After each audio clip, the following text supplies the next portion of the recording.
आज मैं एक मनोरम ऑस्ट्रेलियाई विज्ञान कथा फिल्म 2067 इंच पर चर्चा करने जा रहा हूँ। लेकिन सावधान, स्पॉइलर आगे पड़े रहते हैं, इसलिए खुद को तैयार रखें। फिल्म की कहानी वर्ष 2067 में सामने आती है। एक समय जब जलवायु परिवर्तन के विनाशकारी प्रभावों ने दुनिया को मरम्मत से परे बना दिया है।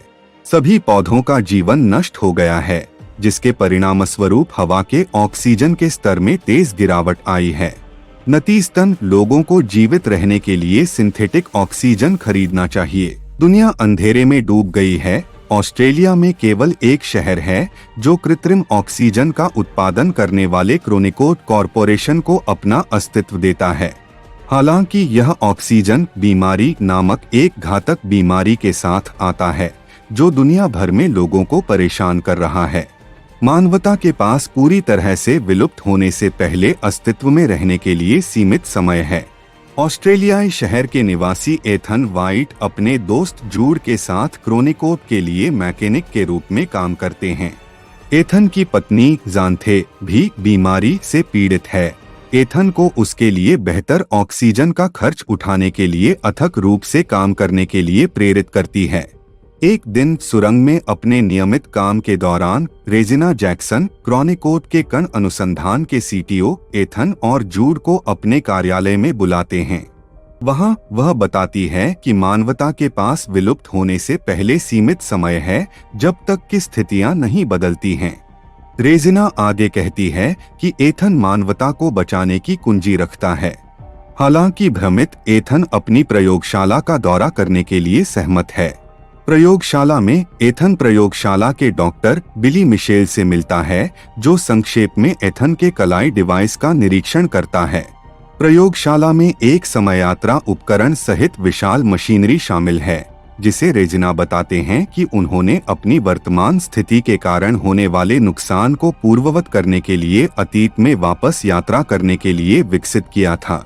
रेजिना ने एथन को एक प्रसिद्ध भौतिक विज्ञानी रिचर्ड व्हाइट, एथन के पिता से मिलने के लिए वर्ष 2020 में वापस भेजा, जो संभावित रूप से एक समाधान प्रदान कर सकता है।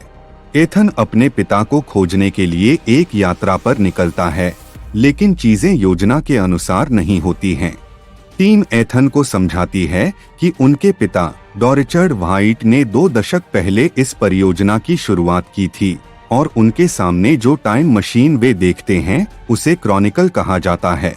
मशीन के साथ अपने पहले प्रयोग में उन्होंने दूसरी तरफ रेडियो तरंगे भेजी और पाया कि 407 साल बाद 2474 में पृथ्वी के पास मानव जीवन को बनाए रखने के लिए पर्याप्त ऑक्सीजन का उत्पादन करने के लिए पर्याप्त वनस्पति होगी। उनका मानना है कि अगर मानवता इतने लंबे समय तक जीवित रहती है तो उन्हें अपनी वर्तमान समस्याओं का समाधान मिल गया होगा। हालांकि उनके प्रयोग के दौरान कुछ अजीब हुआ, क्योंकि उनके द्वारा भेजी गई तरंगे एक संशोधित रूप में लौट आईं। संदेश को डिकोड करने पर उन्होंने पाया कि भविष्य के किसी व्यक्ति ने उन्हें एथन व्हाइट भेजने का निर्देश देते हुए एक संदेश भेजा था। रेजिना और उनकी टीम का मानना है कि एथन मानवता को बचाने की कुंजी है और वे उसे इलाज वापस लाने के लिए भविष्य में भेजना चाहते हैं। हालांकि शुरू में संदेह है। एथन इस प्रस्ताव से आश्चर्यचकित है और मदद करने से इनकार करता है। वह अपनी बीमार पत्नी को छोड़कर भविष्य की यात्रा नहीं करना चाहता है। हालांकि जूड उसे समझाने की कोशिश करता है, इस बात पर प्रकाश डालता है कि इलाज खोजना उसकी पत्नी के जीवन को बचाने का एकमात्र तरीका है। एथन को इस बारे में मिश्रित भावनाएं हैं, क्योंकि उसके पिता के साथ एक जटिल संबंध है जो 20 साल पहले घर छोड़कर लापता हो गया था और उसकी मां को मार दिया गया था जब वह एक बच्चा था। वह अपने पिता को उसके लिए वहां नहीं होने और परियोजना को पूरा करने के लिए छोड़ने के लिए नाराज है। एथन अपने पिता के नक्शेकदम पर नहीं चलना चाहता है और वर्तमान स्थिति में अपनी पत्नी को छोड़ना चाहता है। हालांकि अपने 8वें जन्मदिन को याद करने के बाद जब उनके पिता ने उन्हें एक अजीब बॉक्स उपहार में दिया जिसमें एक उपकरण था जो उनकी कलाई पर कुंडी लगाता था और उन्हें खून बहने का कारण बनता था, तो एथन ने मिशन को स्वीकार करने का फैसला किया। वह समझता है कि इलाज खोजना ही अपनी पत्नी और मानवता को बचाने का एकमात्र तरीका है। सालों बीत चुके हैं, लेकिन एथन अभी तक उस अजीब उपकरण के उद्देश्य को समझ नहीं पाया है जो उसके पिता ने उसे दिया था।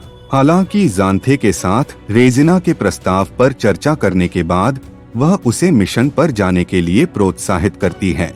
अगली सुबह एथन ज़ांथे के बगल में एक धातु का फूल छोड़ देता है, जिस पर मैं तुम्हारे पास वापस जाने का अपना रास्ता खोजूंगा लिखा होता है। वह फिर रेजिना के कार्यालय में लौटता है और ज़ांथे के इलाज को प्राथमिकता देने के लिए एक सौदे पर बातचीत करने के बाद डॉ मिशेल एथन को सूट दिखाता है जिसे उसे समय यात्रा के लिए पहनना चाहिए, यह महसूस करने के बावजूद कि उनके पास कोई स्पष्ट योजना नहीं है। एथन मिशन के साथ आगे बढ़ने के लिए सहमत है। टीम एथन को आर्ची नामक एक एआई डिवाइस से लैस करती है जो उसके महत्वपूर्ण अंगों की निगरानी करती है और उसे अपने परिवेश को नेविगेट करने में मदद करती है। वे तब क्रॉनिकल को सक्रिय करते हैं और एथन समय के माध्यम से उच्च गति से यात्रा करता है। जैसे ही वह एक अज्ञात जंगल में आता है, हवा से घर्षण उसके सूट को प्रज्वलित करता है, जिससे उसे जल्दी से हटाने के लिए मजबूर होना पड़ता है। जैसा कि वह चारों ओर देखता है, एथन दुनिया की प्राकृतिक सुंदरता से आश्चर्यचकित है। पेड़ों और प्राकृतिक ऑक्सीजन को बहाल किया गया है। आर्ची के मार्गदर्शन के बाद वह एक बंकर दरवाजा और उसके सामने एक कंकाल पड़ा हुआ देखता है। एथन यह जानकर भयभीत है कि कंकाल उसका है। खोपड़ी में एक गोली का छेद है।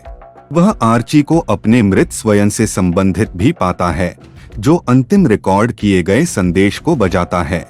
एथन एक आदमी की आवाज सुनता है कि उसका भाग्य अपरिहार्य है और उसे गोली मार दी जाती है। उस क्षण डिवाइस की शक्ति विफल हो जाती है, जिससे एथन को विश्वास हो जाता है कि यह भाग्य है जो उसका इंतजार कर रहा है। हालांकि वह कंकाल पर कलाई डिवाइस के बारे में कुछ अजीब नोटिस करता है। एथन के लाल रोशनी वाले डिवाइस के विपरीत कंकाल का डिवाइस हरे रंग में चमकता है। बाद में उस रात एथन जंगली जामुन खाता है और अनजाने में जहर खा जाता है। जैसे ही उसकी महत्वपूर्ण भूमिकाएं गिरती हैं, प्रयोगशाला टीम जूर को बचाने के लिए इलाज के साथ भविष्य में भेजती है। जब वह जागता है तो एथन को जूर को देखकर राहत मिलती है, लेकिन वे एथन के कंकाल को पास में देखकर चौंक जाते हैं। यह दर्शाता है कि उसका भाग्य नहीं बदला है। आर्ची का उपयोग करके वे एक और दरवाजे का पता लगाते हैं जो एथन की आंख को स्कैन करता है और उन्हें मॉनिटर के साथ एक कमरे तक पहुंच प्रदान करता है। मॉनिटर एक डीएनए नमूने का अनुरोध करता है और इसे प्रदान करने के बाद एथन की कलाई डिवाइस हरी हो जाती है और कार्य करना शुरू कर देती है। रोशनी चालू हो जाती है और उन्हें पता चलता है कि वे क्रॉनिकॉर्प की प्रयोगशाला में हैं। भविष्य में 407 साल उनके सामने टाइम मशीन के साथ। यद्यपि जूर उत्साहित है, एथन को संदेह है और उसका मानना है कि उन्होंने कुछ भी नहीं बदला है और वह मृत एथन की तरह समाप्त हो जाएगा जो उन्होंने पहले पाया था। एथन सिस्टम लॉग की जांच करता है और अपने पिता द्वारा बनाई गई एक होलोग्राफिक रिकॉर्डिंग की खोज करता है, यह समझाते हुए कि टाइम मशीन का मूल उद्देश्य भविष्य के ग्रह से ऑक्सीजन डेटा एकत्र करना और इसे अतीत में वापस संचारित करना था। हालांकि जब उनके पिता ने पहली बार टाइम मशीन शुरू की तो उन्हें एक संदेश मिला जिसमें उन्हें अपने बेटे को भविष्य में भेजने के लिए कहा गया था। अपने संदेह के बावजूद उन्होंने ऐसा करने का फैसला किया और एथन के लिए डीएनए सत्यापन किया। एथन और जूर को जल्द ही एहसास होता है कि टाइम मशीन की बैटरी 407 वर्षों के बाद लगभग समाप्त हो गई है और उन्हें वापस नहीं ले पाएगी। इससे भी बदतर, प्रयोगशाला की सक्रियता इसके परमाणु ऊर्जा कोर में खराबी को ट्रिगर करती है, जिससे केवल 4 घंटे में परमाणु विस्फोट होने का खतरा होता है। उन्हें टाइम मशीन को ठीक करने और विस्फोट होने से पहले अतीत में लौटने का एक तरीका खोजना चाहिए। जैसे ही वे बाहर निकलते हैं, वे पौधों से भरे और मनुष्यों से रहित एक बर्बाद शहर में आते हैं। यह दर्शाता है कि पृथ्वी ने मानव विलुप्त होने के बाद खुद को ठीक करना शुरू कर दिया है। मानव कंकाल इस क्षेत्र में बिखरे हुए हैं और एथन अपनी पत्नी के अवशेषों को पाता है, जिससे वह निराशा में चला जाता है। यहूदा उसे अतीत में लौटने का आग्रह करता है, क्योंकि भविष्य में भी बीमारी का कोई इलाज नहीं है। हालांकि एथन को जूड के इरादों पर संदेह हो जाता है और वह फिर से रिकॉर्डिंग करता है, यह महसूस करते हुए कि जूड वह है जिसने उसे गोली मार दी थी। एथन मिशन को पूरा करने का फैसला करता है और वे प्रयोगशाला में लौटने से पहले पावर कोर की मरम्मत के लिए एक साथ काम करते हैं। एक बार वहां पहुंचने के बाद उन्हें पता चलता है कि उन्हें पोर्टल लॉन्च करने के लिए 37 मिनट इंतजार करने की आवश्यकता है। हालांकि एथन को पता चलता है कि उसका शरीर एक दरवाजे के पीछे रहता है। यह दर्शाता है कि उन्होंने भविष्य को नहीं बदला है। सच्चाई को उजागर करने के लिए एथन अपने वर्तमान आर्ची की बैटरी को जंग लगे हुए के साथ बदल देता है, जिससे वह एक और वीडियो तक पहुंच सकता है। उसे पता चलता है कि यहूदा उसकी रक्षा करने की कोशिश कर रहा था, क्योंकि भविष्य को बदलने की कोई उम्मीद नहीं है, और एथन उसे एक कमरे में बंद कर देता है। एथन अपने पिता के होलोग्राफिक लॉग को उस दिन से वापस खेलता है जब वह मर गया, और अपने पिता और क्रोनिकोट सीटीओ रेजिना जैक्सन के बीच बातचीत का पता चलता है। एथन के पिता इलाज खोजने और सभी मानव जाति को बचाने के लिए टाइम मशीन का उपयोग करना चाहते थे, लेकिन सीटीओ ने केवल कुछ चुनिंदा लोगों के साथ बचने के लिए इसका उपयोग करने का इरादा किया। हालांकि दोनों योजनाओं में किसी को भविष्य में यात्रा करने और टाइम मशीन चालू करने की आवश्यकता होती है, जिसमें सत्यापन कुंजी के रूप में एथन का डीएनए सेट होता है। गुस्से में सीटीओ ने एथन के पिता को मार डाला और जूड को एथन की मां को मारने का आदेश दिया, जिससे एथन के रिस्टबैंड की भविष्य तक पहुंच सुनिश्चित हो गई। एथन खुद को सदमे की स्थिति में पाता है, क्योंकि उसे पता चलता है कि जिस आदमी को वह अपना भाई समझता था, वह था जिसने अपनी मां को मार डाला था और अब उसके पीछे था। उसे यह भी पता चलता है कि उसके पिता ने जानबूझकर परिवार को नहीं छोड़ा था और उसने उसे गलत समझा था। रेजिना, जिसका उद्देश्य भविष्य में कुछ चुने हुए लोगों को लेना है, टाइम मशीन को सक्रिय करने की योजना बना रहा है। हालांकि एथन इसे बंद करने का प्रयास करता है। जूड, जिसे सीटीओ द्वारा यह सुनिश्चित करने का काम सौंपा गया था कि एथन को बिजली की विफलता को ठीक करने के लिए समय पर वापस भेजा जाए, उसे रोकने की कोशिश करता है, लेकिन वह वर्षों से एथन से भावनात्मक रूप से जुड़ा हुआ है और अपने दोस्त को पीड़ित देखना सहन नहीं कर सकता है। वह एथन को खतरे में डालने के लिए दोषी महसूस करता है और उसे मारने के बजाय अपनी जान ले लेता है। क्रोधित और खेदजनक, एथन अपने पिता की मरने की इच्छा को पूरा करने और मानवता को बचाने के लिए एक इलाज खोजने का फैसला करता है। उसे पता चलता है कि उसके पिता ने पहला संदेश भेजा था और महसूस करता है कि यह वह था जिसने खुद को संदेश भेजा था। एथन संदेश को फिर से कोड करता है और इसे अन्य चीजों के साथ समय पर वापस भेजता है।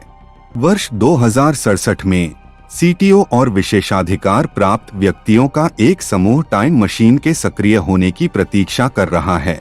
उनके आश्चर्य के लिए यह विलुप्त पौधों और एथन के पिता की हत्या की रिकॉर्डिंग को वापस भेजता है। एथन टाइम मशीन को नष्ट कर देता है, जिसके परिणामस्वरूप सीटीओ की योजना का पतन हो जाता है और उन्हें हत्या के लिए गिरफ्तार किया जाता है। एथन जिन पौधों को वापस भेजता है, उन्हें ग्रह को पुनर्जीवित करने के लिए खेती की जाती है और उसकी पत्नी उसकी पसंद को समझते हुए उससे एक फूल प्राप्त करती है।